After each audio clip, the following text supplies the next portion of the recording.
I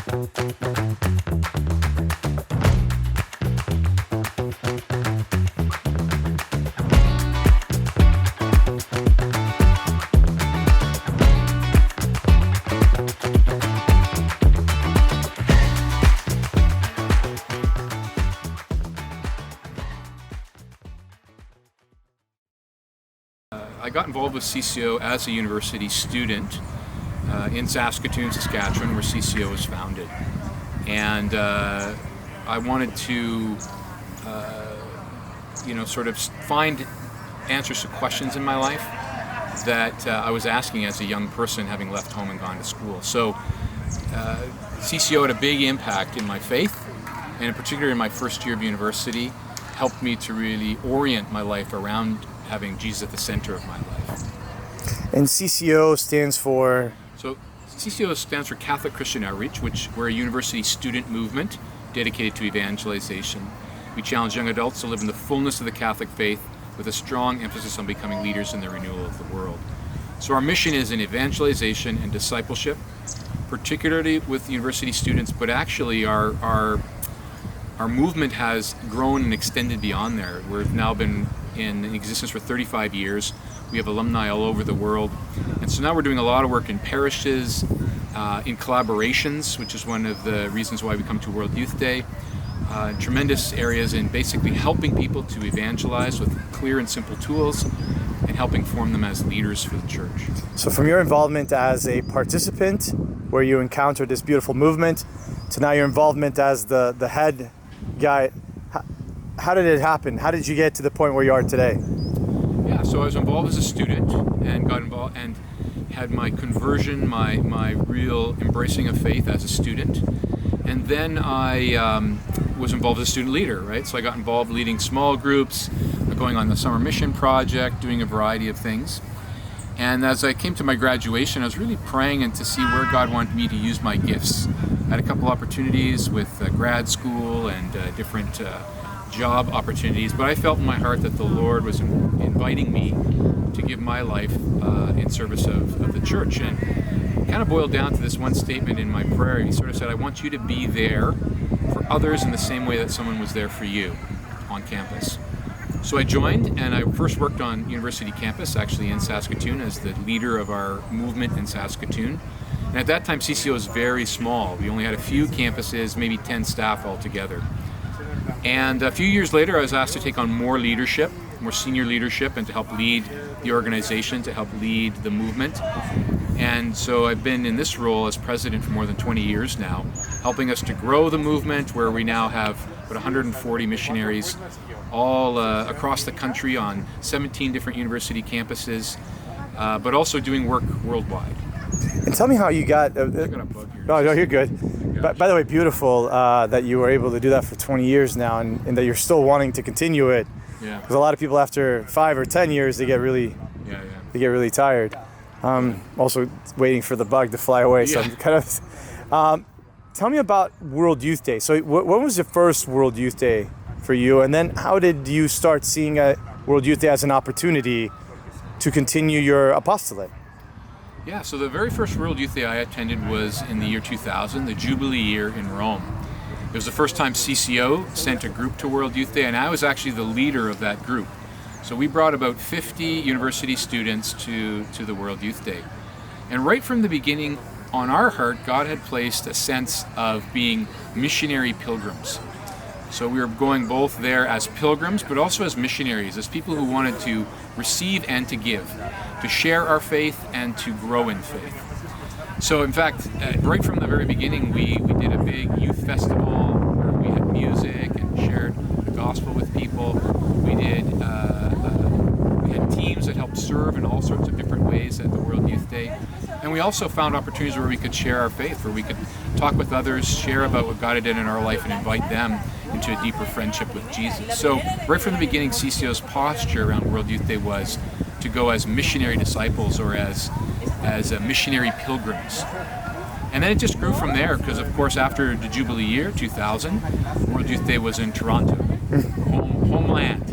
And it was a very special World Youth Day because it was John Paul II's last World Youth Day. And so we had tremendous involvement. Some of our alumni worked in the office. We, again, did a number of projects serving the World Youth Day. And in fact, one of the things that our team did was, after everyone left World Youth Day, the CCO pilgrimage team was out in the big field where the papal mass was, and we were picking up garbage to clean up after everyone left. But we did evangelization initiatives there. We did so many different things.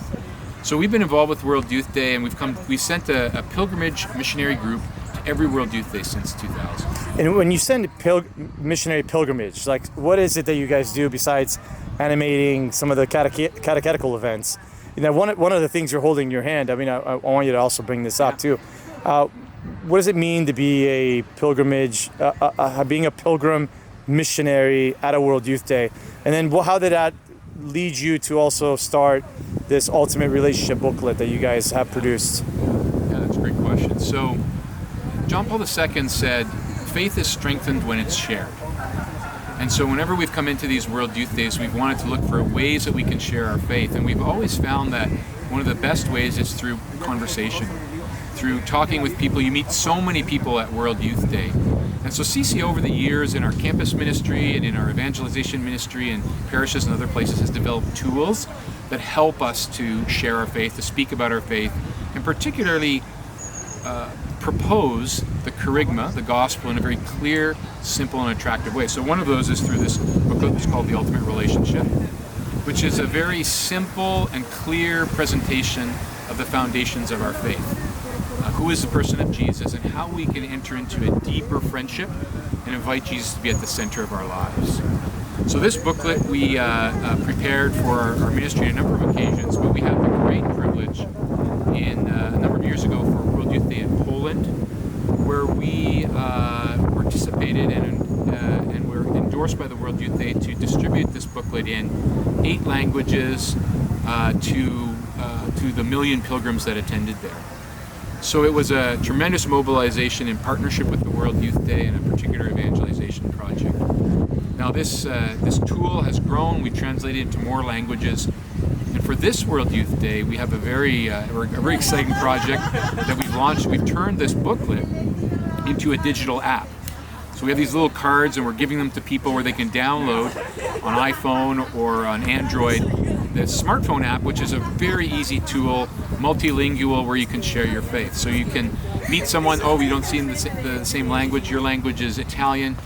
I can open this up and I can say, I wanted to share this with you. It's a simple thing that's helped me, that really meant a lot for me, and it's really at the spirit of World Youth Day, is about an encounter with Jesus.